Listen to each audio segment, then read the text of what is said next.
नमस्कार, मैं रोशनी स्वागत करती हूँ आपका। दर्शकों, श्राद्ध शुरू हो रहे हैं। इस श्राद्ध आप अपनी हर परेशानी से मुक्त हो जाएंगे अगर करेंगे अपने पितरों को प्रसन्न। कैसे दे सकते हैं आप अपने पितरों को श्रद्धांजलि और समस्याओं को खत्म कर सकते हैं, जानिए और देखिए खास कार्यक्रम कैसे करें पितृपक्ष को प्रसन्न।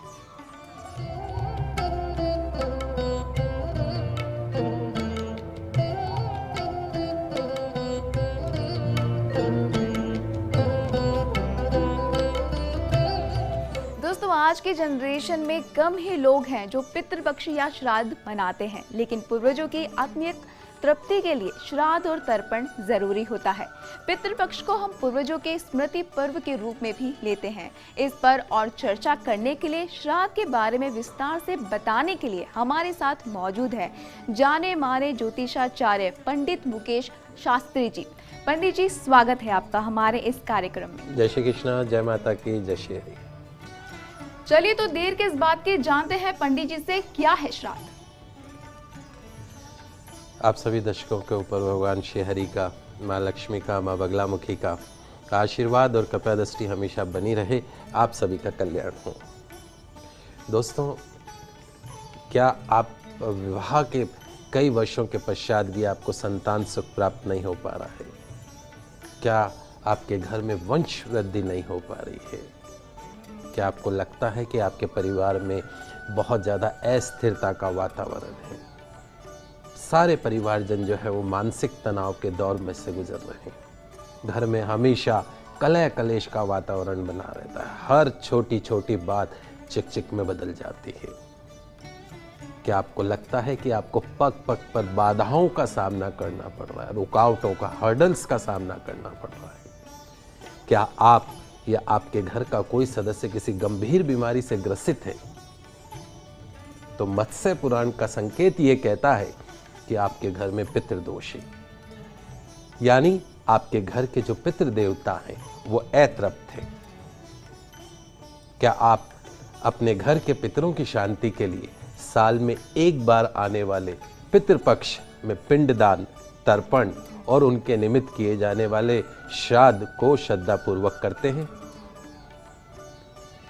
दोस्तों, जिस तरह आप अपने और अपने परिवारजनों के जन्मदिन को मनाते हैं, शादी की सालगिरह बड़ी धूमधाम से मनाते हैं, साल में आने वाले कई त्योहारों को श्रद्धापूर्वक मनाते हैं, लाखों रुपए उनके ऊपर खर्च कर देते हैं, पर क्या आप उतने ही धूमधाम से साल में सिर्फ 15 दिन चलने वाले पितृपक्ष पर्व में अपने पितरों को, आपके उन परिवारजनों को जो अब इस दुनिया में नहीं मौजूद है, उनके नाम से श्राद्ध कर्म करते हैं? क्या आप पितृपक्ष में पिंडदान और तर्पण करके ब्राह्मणों को भोजन करवाते हैं?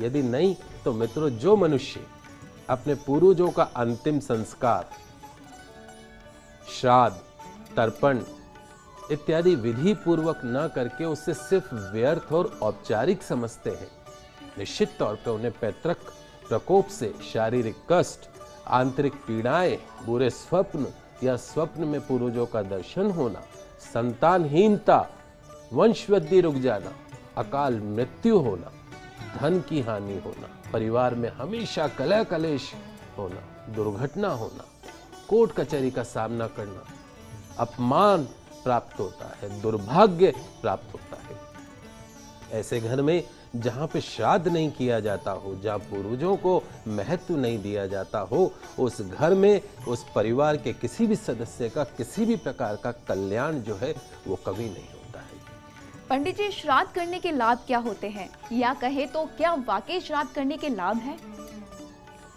मित्रों, जो मनुष्य पितृपक्ष में तत्परता से श्राद्ध आदि कर्म करते हैं, निश्चित तौर पे उनके पूर्वजों को गति से सुगति प्राप्त होती है।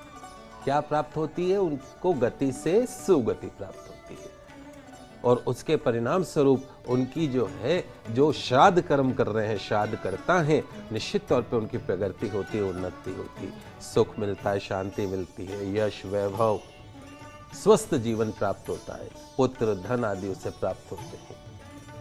पितृपक्ष के दौरान वैदिक परंपरा के अनुसार पुराण में यह निर्देश है कि इस संसार में आकर जो सदगृहस्थ अपने पितरों को श्रद्धा पूर्वक पितृपक्ष के दौरान पिंड दान करता हो, जलांजलि देता हो, तिलांजलि देता हो, ब्राह्मणों को भोजन करवाता हो, उनको इस जीवन में सभी प्रकार के सांसारिक सुख और भोग प्राप्त होते हैं।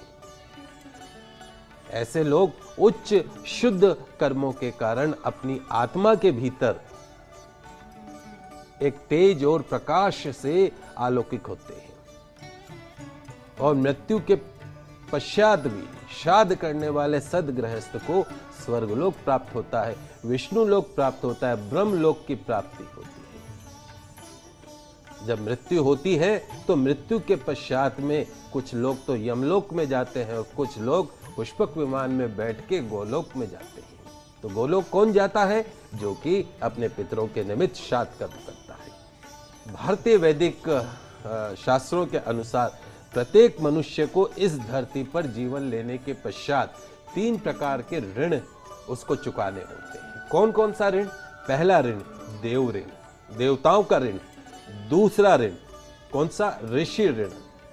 और तीसरा पितृ ऋण। एक विशेष बात मैं आपको आगे बढ़ने से पहले मैं आपको समझा देता हूं। 84 लाख योनियां पार करने के पश्चात में आपको मनुष्य जीवन मिला। वो मनुष्य जीवन किस लिए मिला है आपको? वो इसलिए मिला है कि ये जो 3 ऋण मैंने आपको बताए हैं, ये 3 ऋण आपको चुकाने हैं। देवताओं का ऋण चुकाना है, आपको अपने पितरों का ऋण चुकाना है, आपके ऋषि का ऋण चुकाना है, माता पिता का आपको ऋण चुकाना है। अगर आपने इस जन्म में ये तीनों ऋण चुका दिए तो आपका मोक्ष है, और नहीं तो वापिस आप कुत्ते, बिल्ली, सर्प अलग अलग योनियों में आप भटकते रहेंगे। तो इस मनुष्य जीवन में जो 3 ऋण हैं उसको चुकाने का पूरा पूरा प्रयास कीजिए। तो दोस्तों, पितृपक्ष के श्राद्ध यानी 16 श्राद्ध साल के ऐसे सुनहरे दिन हैं जिन्हें हम उपरोक्त तीनों ऋणों से मुक्त हो सकते हैं, ऋषि ऋण से, देव ऋण से और पितृ ऋण से। श्राद्ध प्रक्रिया में शामिल हो। महाभारत का एक प्रसंग मैं आपको बताता हूं। मृत्यु के उपरांत कर्ण को चित्रगुप्त ने मोक्ष देने से ही इंकार कर दिया था। कर्ण ने चित्रगुप्त जी से कहा कि मैंने तो अपनी सारी संपदा हमेशा दान पुण्य में ही समर्पित की है, जो आया मेरे द्वार पे मैंने कभी उसको खाली नहीं जाने दिया, तो फिर मेरे ऊपर ये कैसा ऋण बचा हुआ है? तो चित्रगुप्त जी ने जवाब दिया कि हे राजन, हे कर्ण, आपने देवताओं का ऋण, आपने ऋषि का ऋण तो चुका दिया है, लेकिन आपके ऊपर अभी भी आपके माता पिता का ऋण बाकी है, और जब तक आप इस ऋण से मुक्त नहीं होंगे तब तक मैं आपको मोक्ष नहीं दे सकता। उसके पश्चात में धर्मराज ने कर्ण को यह व्यवस्था दी कि आप 16 दिन के लिए पुनः पृथ्वी पे जाइए और अपने ज्ञात और अज्ञात पितरों का श्राद्ध कर्म कीजिए, तर्पण कर्म कीजिए, पिंडदान विधिवत करके आइए, तभी मैं आपको मोक्ष प्रदान करूंगा, तभी आपको स्वर्गलोक की प्राप्ति होगी। समझ गए दोस्तों? तो जो लोग दान, श्राद्ध, तर्पण आदि नहीं करते, अपने माता पिता का, अपने जीवित माता पिता का, अपने घर के बड़े बुजुर्गों का कभी आदर सत्कार नहीं करते हैं, उनके घर के जो पितृगण हैं वो उनसे हमेशा नाराज होते हैं, और उनकी नाराजगी के कारण ऐसे लोग जो कि हमेशा श्राद्ध कर्म से दूर रहते हैं, माता पिता, बड़े बुजुर्गों का सम्मान नहीं करते हैं, वो या उनके परिवार के जो सदस्य हैं रोगी रहते हैं, दुखी रहते हैं, मानसिक और आर्थिक कष्ट से पीड़ित रहते हैं, निसंतान हो सकते हैं, अथवा पितृदोष के कारण उनको संतान का सुख भी बहुत दुर्लभ प्राप्त होता है। दोस्तों, बने रहिए हमारे साथ। अभी तो हमने श्राद्ध क्या है और करना क्यों जरूरी है जाना। पितृपक्ष यानी श्राद्ध पक्ष कब से शुरू हो रहे हैं ये भी जान लेते हैं।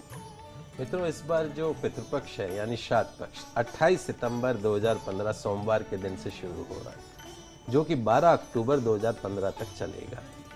यह पक्ष जो है वह आश्विन मास का कृष्ण पक्ष अर्थात प्रतिपदा से अमावस तक का 15 दिन का ये पक्ष कहलाता है। इस पक्ष में पूर्णिमा तिथि को जोड़ लेने से ये 16 दिन का महालय श्राद्ध पक्ष कहलाता है। पितृपक्ष जो है वो श्राद्धों के लिए एक निश्चित 15 तिथियों का एक समूह है, और वर्ष के किसी भी मास तथा तिथि में स्वर्गवासी हुए पितरों के लिए पितृपक्ष की उसी तिथि को श्राद्ध किया जाता है। जैसे किसी का द्वादशी को देहांत हुआ है तो पितृपक्ष की जो द्वादशी होगी उस दिन उसका श्राद्ध किया जाएगा। पूर्णिमा तिथि पे यदि किसी का देहांत हुआ है तो भाद्रपद मास की शुक्ल पक्ष की पूर्णिमा जब आने वाली है उस दिन पूर्णिमा तिथि का श्राद्ध करने का विधान है। यहाँ लेते हैं ब्रेक और ब्रेक के बाद भी चर्चा रखेंगे जारी। बने रहिए और जानिए कैसे करें पितृपक्ष को प्रस्तुत।